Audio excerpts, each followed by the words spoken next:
Hi everyone, Natalie Ott here. We're just carpooling out of downtown. Adrian, Gordon, myself. We are carpooling. We were with a group of people tonight at the Calgary Petroleum Club attending a debate in which Elizabeth May took part. I do love carpooling with Natalie and Gordon. The topic of the evening was the Alberta oil sands and their impact on the environment. Carpooling's what I love to do. You can imagine that there are some opposing viewpoints on this subject, and I invite you to have a look at the debate and see where they did manage to find some common ground. Bismarck once said, those who like sausage and those who like public policy should not watch either being made. Boy, if this isn't a good example of sausage, I don't think you'll ever see one. If we stop producing today, it would make absolutely no difference to the global emissions picture. I've toured the Syncrude labs. There's been a lot of improvement in energy use and there's a lot of improvement in water use, but that's just the beginning of what could happen if driven by some sensible policies. I know of no poor country with a good environmental record. I know of no poor country with a good education record, and I know of no poor country with a good health record. The dead ducks on the tailings ponds didn't help, but the world would be better served if the NGOs focused their attention on other fuels and other practices around the world that are doing more damage to the environment than Alberta's oil sands. If the oil sands are operating at current levels and reduce the amount of water used and reduce the amount of energy per barrel of oil, you'll be producing for a long time. We need a Canadian energy strategy, not a Canadian energy plan. I already got fired and laid off for that game. This is an important debate. It's important for my kids. If my kids would get off their butts, it would be important for my grandchildren. Is this really about the oil sands, or is it how we produce and use energy? Does it make sense to single out one source? It's about what has facilitated economic growth over the last 100 years, and it's been, as Jeff Rubin has pointed out in his book, with cheap fuel, oil, coal, and natural gas. Well, that world is over, leaving us with, yes, the marginal barrel, and that means the oil sands. On the doors of the Palazzo Vecchio in Florence are carved two words, Festina Lente. Last summer, I stood in a field of bison and wandered through mining sites that had been reclaimed by Syncrude. I even saw live ducks on a pond in one of the areas in the process of being reclaimed.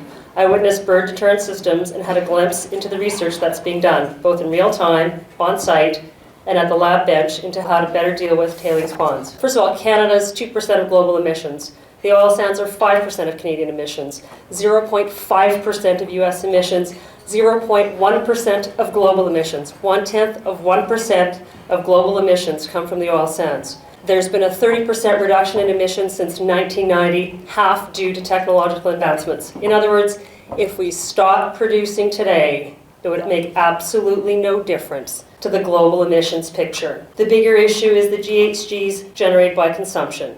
It's transportation, it's electricity and heat. In my mind, the oil sands are not the problem. It's how we build our cities and generate electricity. My question is not about the oil sands, it's about coal-fired power. Where are the NGOs on coal that accounted for $62 billion in healthcare-related costs in the US because of the nitrogen dioxide and sulfur dioxide? Coal-fired power, we know, is the biggest source of greenhouse gas emissions, and what are we doing about it? Well, if you believe Senator John Kerry, we're going to make it clean. Clean coal is an oxymoron. Carbon capture and storage is akin to giving methadone to a heroin addict. You are still not addressing the underlying problem of addiction. Alberta is not doing any better in this department. The province is the second largest per capita emitter of greenhouse gases after Saskatchewan. Why? Because of the coal-fired power. And the current philosophy of the Alberta government is entrenching this, not changing it. It's the life cycle, it's the wells-to-wheels measures that we have to focus on. California thermal is worse for its greenhouse gas emissions than mined and upgraded bitumen and in situ oil sands production that is not upgraded. The only oil sands product that exceeds emissions produced by California thermal is upgraded bitumen from in situ production. Water is another area we focus on, and again, the oil sands is unfairly targeted. 5% of water allotment compared with, yes, 45% for irrigation, 31% for commercial use. Alberta is as arid as the Arizona desert. Agriculture makes up a sliver of the provincial economy. Doesn't make sense to use that much water for agriculture-related irrigation. That one is a political minefield. The Athabasca River cuts naturally through the bitumen reservoirs and has always had measurable levels of naturally occurring oil sands derive hydrocarbon compounds. It seeps into the river. That's just the way it works. The size of the area currently under development is half the size of Edmonton, not what some people like to say, the size of Florida. The good news is, this is a young industry. It was born in 1967, and it has made great progress since then and will continue to do so. We've had so many innovations: cyclic steam stimulation, SAGD, transportation using certain pipelines. Now Suncor is experimenting with a mobile mixing tank that would further save on fuel and reduce the carbon footprint. There are solvent-based technologies currently being experimented with by Encana, Suncor, and Imperial Oil. Companies have improved processes. They've dropped energy consumption by 1/3 by using cooler water to separate heavy oil from the sand. There's something called the vapor extraction process. The use of solvent, which uses solvents, and the use of solvents could eliminate the need for water, make the recovery of bitumen much easier and reclamation faster. That, not carbon capture and storage, might be the silver bullet. When you start looking at all the technology, all the scientific experiments that are in process in real time in the field, you realize the oil sands industry is making progress. It's continuing to make progress. They've become an easy target, but when you look at what's been achieved so far with the increases in production, it's actually quite remarkable. The dead ducks on the tailings ponds didn't help, but the world would be better served if the NGOs focus their attention on other fuels and other practices around the world that are doing more damage to the environment than Alberta's oil sands.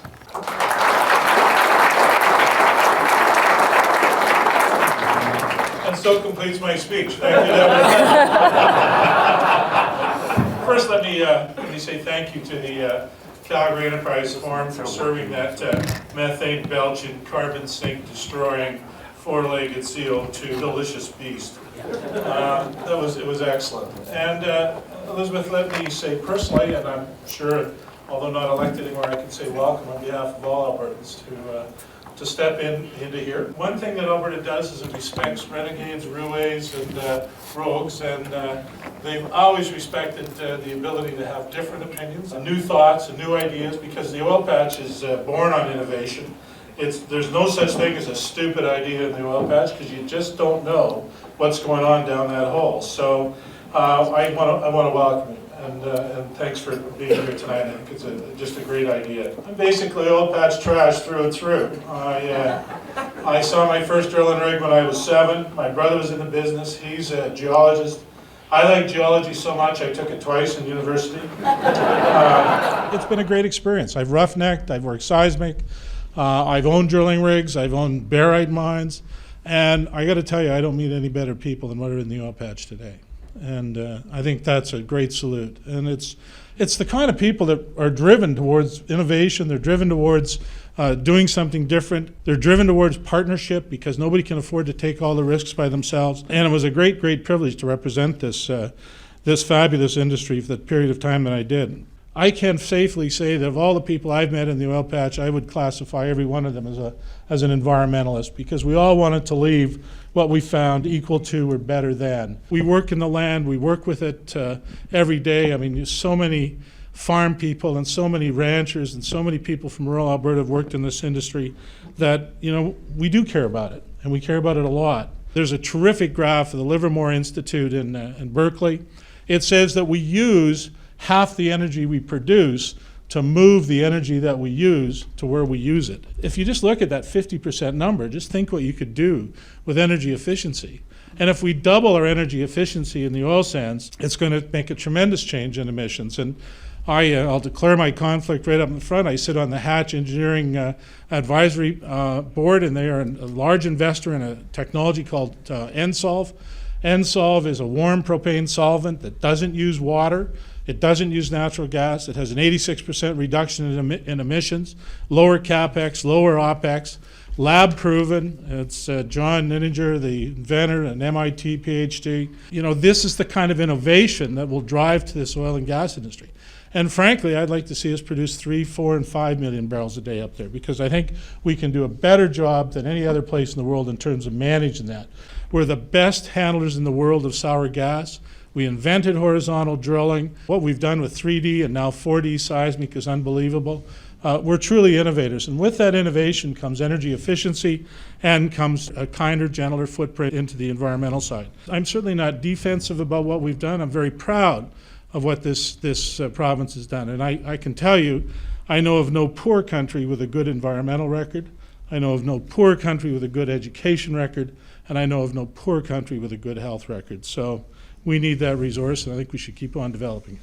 Thank you.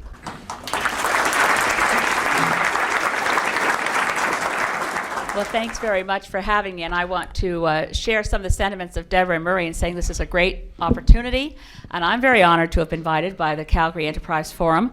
I certainly know where I fit on this equation, where minds and money meet.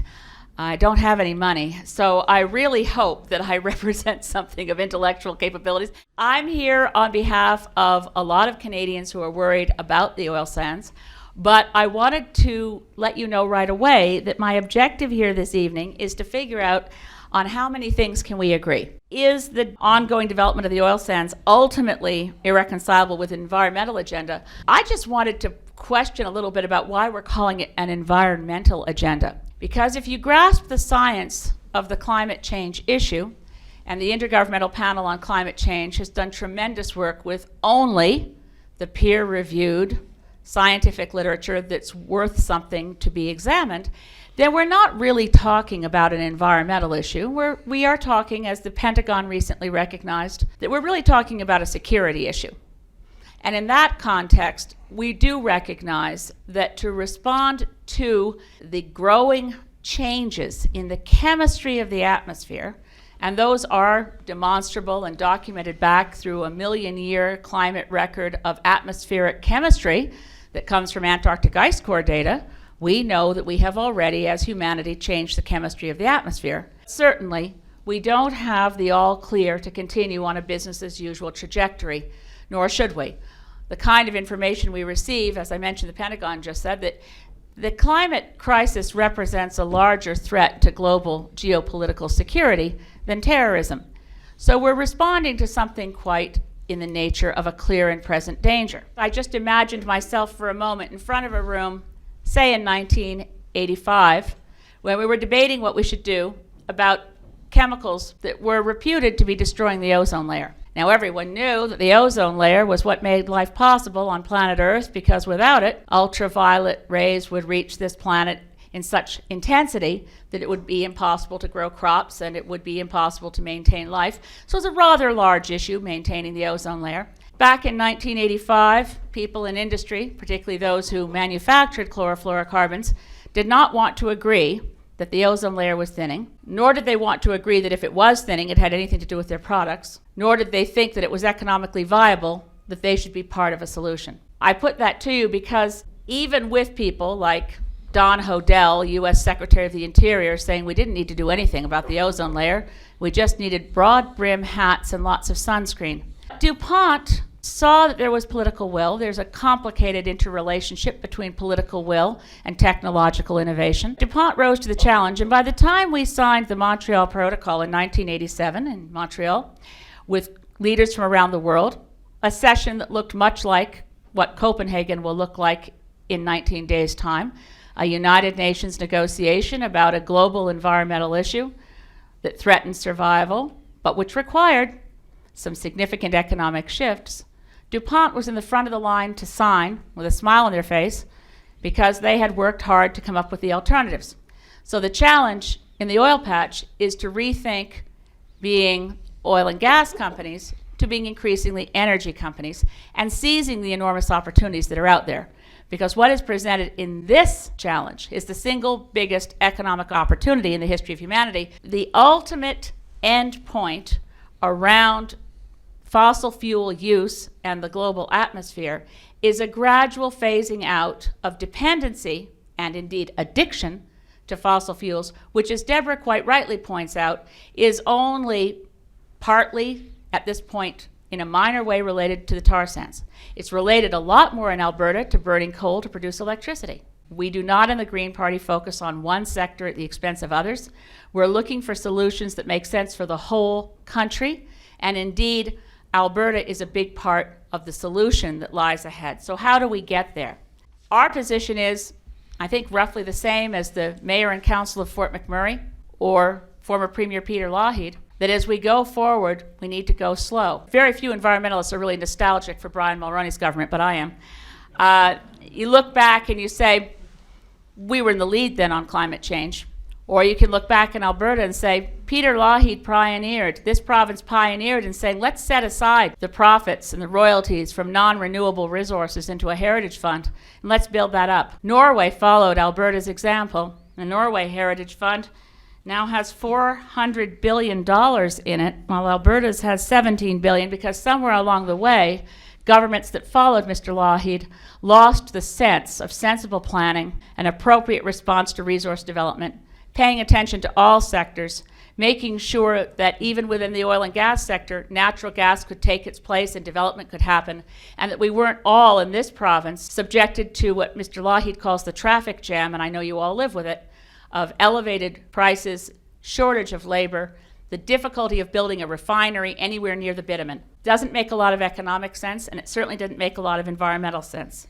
So we're looking at this and saying, as a political party, as Greens in a province that frankly have tremendous strength here in grassroots support, we get a very good vote in Alberta. There's a lot of common sense reason that we should live within our ecological limits, just as we live within our fiscal limits, and policies that go against those principles tend to lead us to bad places we do not want to be. I agree with much of what Murray said. Energy efficiency is the low-hanging fruit here. This is a country that wastes 60% of the energy we use at every level. We can fix that. We can capture that CO2 more easily than anything else out there. And we need to ensure that we put in place some sensible planning, which starts with a moratorium and works towards the day when our economy, in all of its implications, as Deborah said, is not addicted to wasting fossil fuels. Thank you. Thank you. Questions from the floor? Yes. Just to clarify, Elizabeth May, is the Green Party against the oil sands? We are in favor of a moratorium on the development of new projects until such time as the kind of technological achievements, which I know can be made. I've toured the Syncrude labs. There's been a lot of improvement in energy use, and there's a lot of improvement in water use, but that's just the beginning of what could happen if driven by some sensible policies. A moratorium moving forward towards less water intensity, less energy intensity. If you've got an EROI of 3-to-1, this is not good. So we can do some work on that. And we should do that work before we expand. Do you really believe that all these innovations and all these changes in favor of the environment would really have occurred on the goodwill of the oil companies, or really are pretty much the result of a very strong public challenge to the damage to the environment that was being produced by the oil companies? When you look at how the development of the oil sands has proceeded since 1967, the companies themselves have made those changes to make the projects themselves economic. There's no question. It was all about producing that barrel and making a bit of money at it because it was very capital intensive. There was indeed a footprint that had to be mitigated. People who live in Alberta respect the land, and they're not about to leave the land in a desecrated form for the sake of profit. Sir, I don't know if you've been up to the oil sands. I don't know if you've walked those reclaimed mines. It's quite astonishing to see what's being done right now. And I think that it's a bit cynical to suggest that the only reason that there has been reclamation advancements in technology made is solely because of public pressure. Public pressure does play a role, or profit. I think it's about a respect for where we live and trying to leave the world in a better place than how we found it. Have you been up to Fort McMurray? I suggest you do that. Well, I have, and the amount of reclamation is very small up to this point. We've only got 1 square kilometer of land that's actually been certified as reclaimed. I know there can be some good work done in reclamation, but I also know that without strong regulations, without incentives in that area, and without a stronger provincial infrastructure that makes sure that happens. I mean, I have much less criticism. Just be fair with this group of you. Just say it right out loud. Far less criticism of industry in all this than I do for the Alberta government that has let a lot go on without regulation, without oversight, without accountability, and without transparency. The Alberta government has been in for lots of criticism, and both on either side of the of the natural resource issue, but we were the first government to have a Department of Environment in all of Canada. We were the first regulatory body that when we saw gas being burned off in Turner Valley and then subsequently in Leduc, that the role of the Energy Resource Conservation Board is world level. When Martha Kostek out of Rocky Mountain House sat on a joint committee with government officials and determined that flaring and venting could be stopped. I grew up with flares in many parts of Alberta. You don't see a flare here often. Surface venting has been minimized. The Alberta government has a strong record and a record it can stand on. The path of $147 oil that was lasted for 2 days created a great piece of attention towards Fort McMurray. That is the last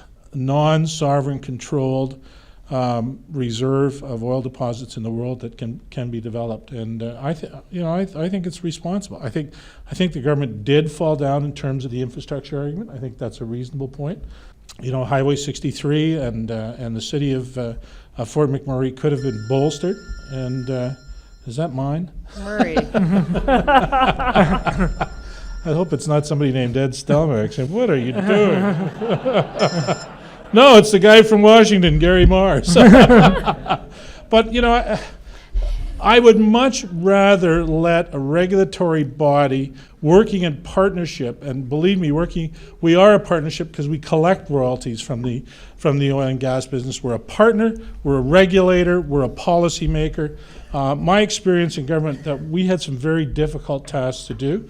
I don't apologize for the mistakes. I think we learned from some mistakes. But I also think that we did a pretty darn good job given the resources that we had. Starting to see great contributions start to move from the academic community, Roger, which I think is important. We've got chairs in asphalt and bitumen and environmental science throughout. They've been very generous donors from the industry.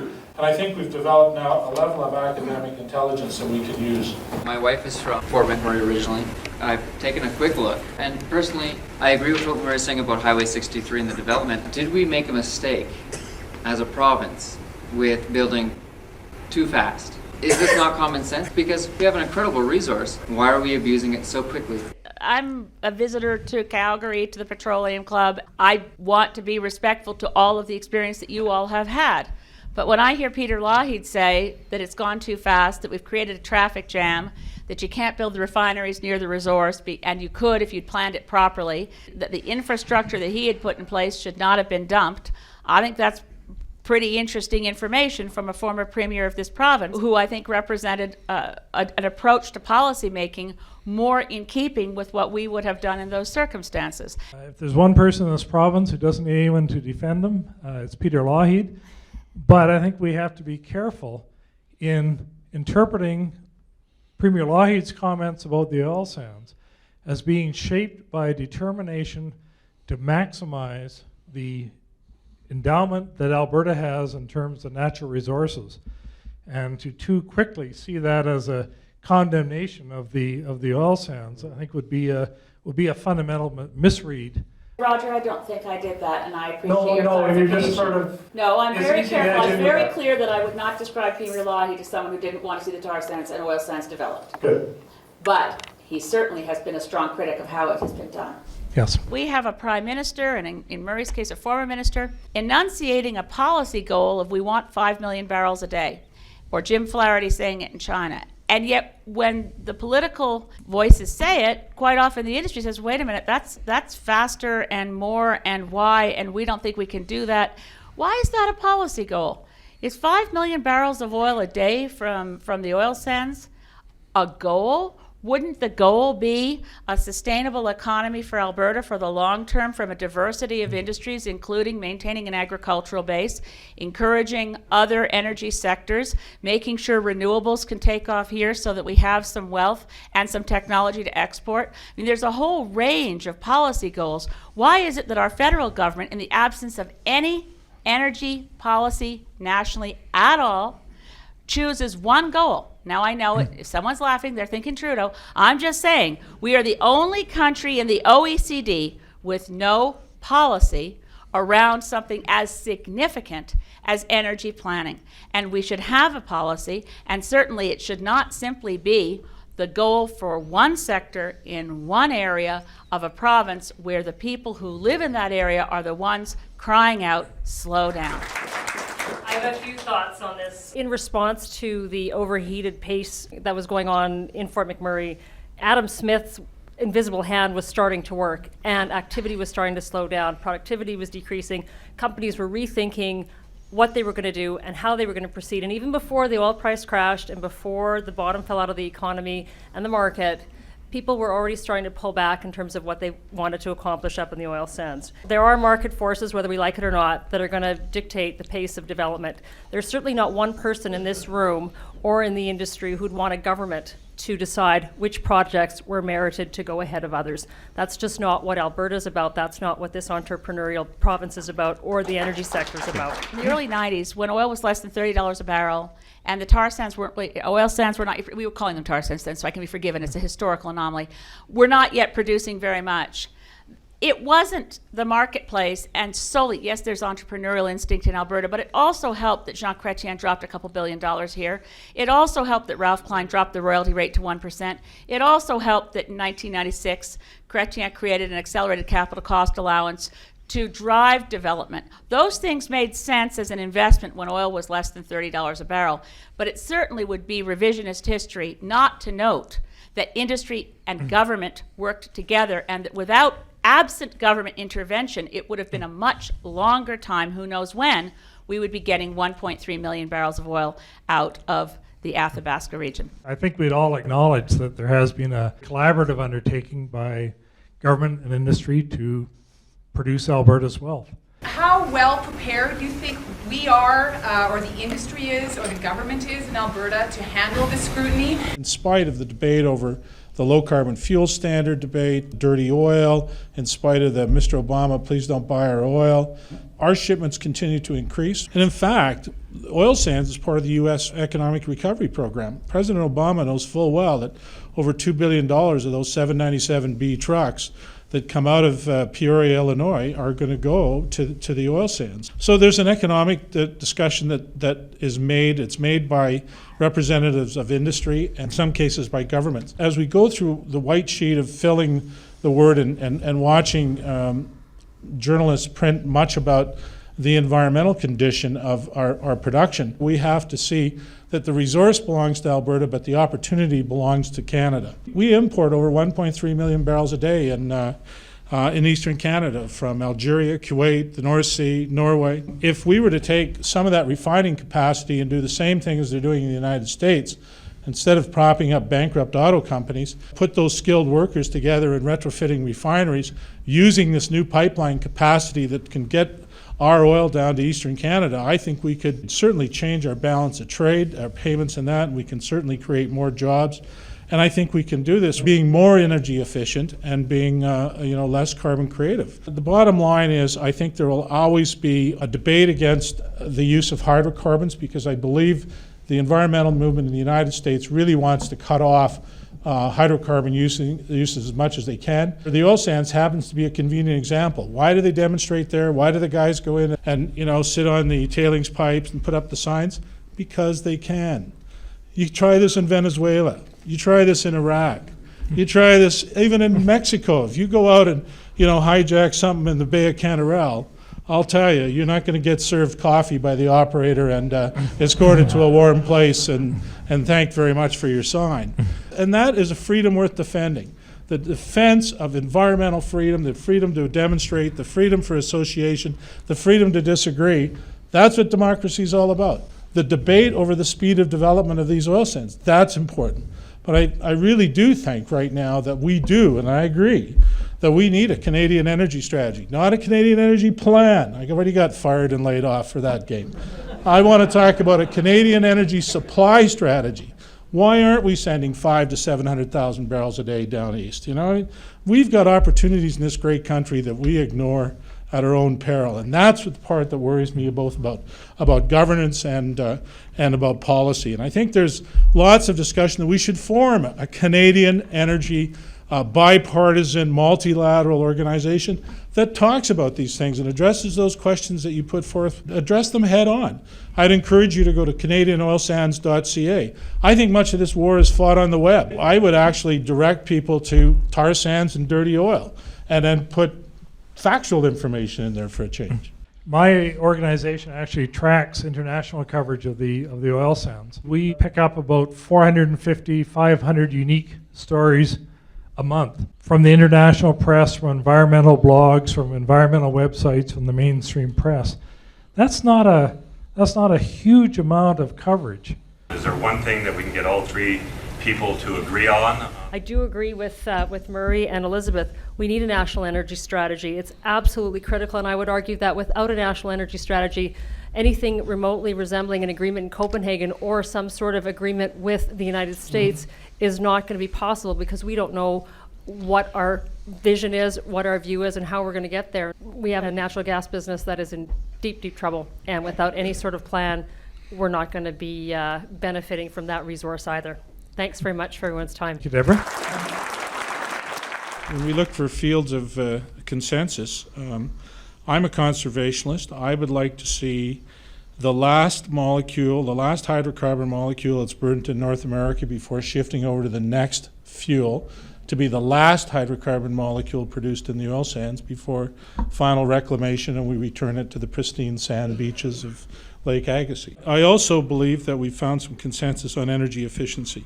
And you know, we're in the middle of a debate, the government, those elected officials, are in the middle of a debate on transmission lines. Transmission lines actually deliver carbon savings because you can have line efficiencies and cut down on line loss. One of the things that it was almost like a side effect, but we actually became one of the largest per capita wind producers in Canada when we put in competitive power generation regulations. We turned a moribund utility-driven power model into probably the best electricity entrepreneurs in Canada and parts of North America. So there's money in energy efficiency. Think about being involved from a public policy stuff. I mean, Bismarck once said, those who like sausage and those who like public policy should not watch either being made. Boy, if this isn't a good example of sausage, I don't think you'll ever see one. And I laud Elizabeth for being involved and having the strength to say, I'm prepared to put myself out for your vote and for political representation. And believe me, all you have to do is look at the stub on your paycheck not to realize that the government is an important part of your life. And so you better be an important part of theirs. Thank you. Thank you very much. Well, I also think we could start on a number of points of agreement. Murray's mentioned one, the importance of energy productivity improvements, the importance of having a focus on how do we go at demand side management in this country such that we really can deliver on factor 4 energy improvements so that you end up with being able to do twice as much using half as much energy. That's within our reach. Post-war, we improved labor productivity. We need to do that now with energy productivity. I think we also agree that there needs to be some form of public policy around energy so that it isn't a pell-mell process without any real definition of goals. And I also think it's implicit, but let me make it explicit. I think it's really important to have conversations and discussions and dialogue in contexts where people don't think such things are possible, because as Canadians, we're really good at finding what we agree on. We're just very rarely given the opportunity to do so. So it's my first invitation to the Petroleum Club. I hope it won't be my last. I really appreciated the chance to talk to you about all this. I also wanted to say, though, that I want to thank the government of Alberta for listening to my dear friend, whom I miss, Martha Kostick, when she worked so hard, and she loved Ralph. She always loved Ralph. I never quite understood Ralph why loved she her, loved. too. I know. He loved Ralph loved her. Yeah, and Martha helped to get a lot of people to figure out to stop flaring. Here's some ideas for what we could do from here. If Alberta wants to turn it at 180 and be seen as a carbon hero in the world, because by the way, it's not just a bunch of U.S. environmentalists who want to shut down hydrocarbons. That's the advice from the Intergovernmental Panel on Climate Change. Those are the targets of the European Union, the state of California, and the Obama administration. 80% below 1990 reductions in greenhouse gases by 2050.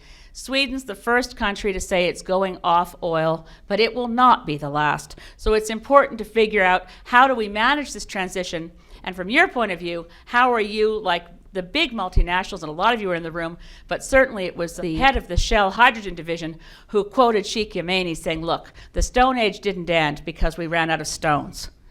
And the fossil fuel era isn't going to end just because we've run out of fossil fuels, but because we found something better. So I just want to close with that thought, that we can do a lot together. Alberta could take the technology used to shut down flaring here and help shut down flaring in developing countries, particularly in Nigeria, where most of greenhouse gases are coming from waste, venting, and flaring.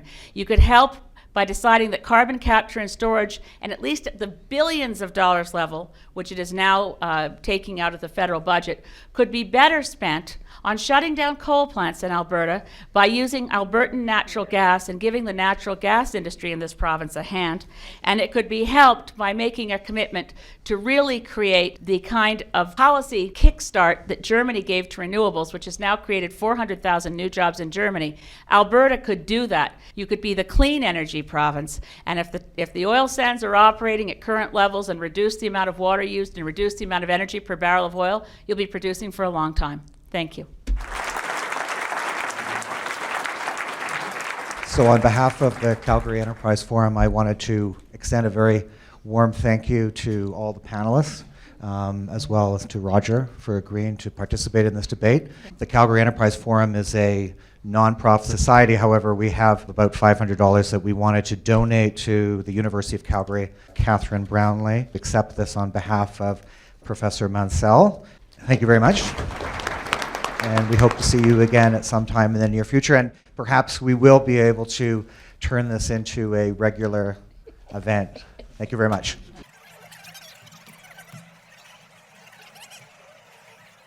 Carpooling! Yeah!